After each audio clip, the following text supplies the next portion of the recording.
Hi, it is day 5 of National Epilepsy Awareness Month, and I am going to share a little bit more of Alex's story today. In my last video, I got us through the initial seizure cluster that she had that lasted an hour, and to her infantile spasm diagnosis, which was diagnosis 1 for epilepsy. It was a crazy time.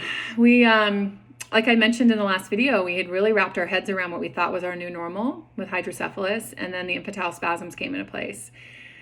We rushed her to the hospital. She was immediately admitted, and they proceeded to battle with insurance to get her on a really high-level hormone treatment that is extremely expensive and hard to get covered by insurance. That happens a lot with things in the epilepsy world. There's a lot of things out there that become an insurance battle.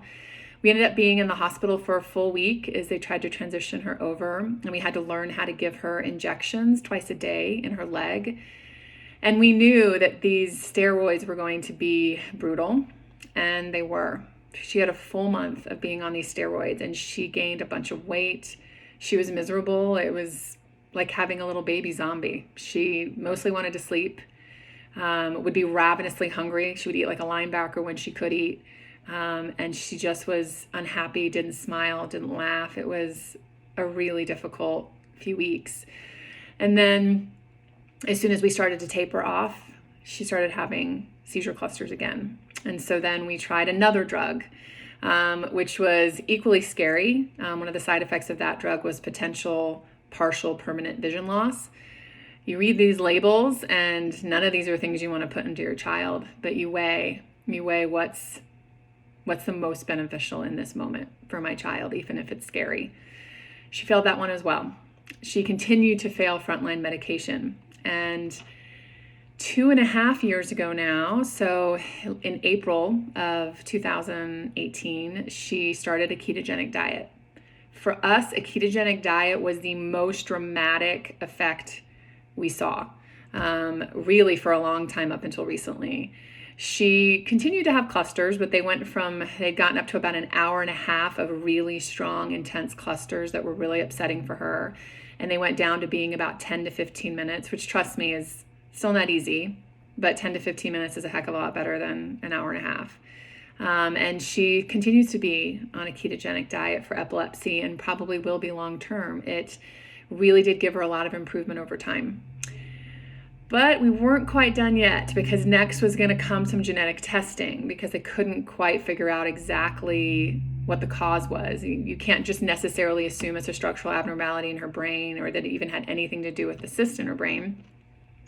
And then genetic testing came to us understanding that PCDH19 is a gene mutation that she has. It is very rare.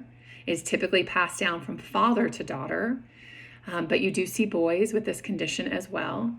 And it's not just the seizures that are scary about this condition. It's the potential behavioral issues, schizophrenia, anxiety, OCD, manic depression.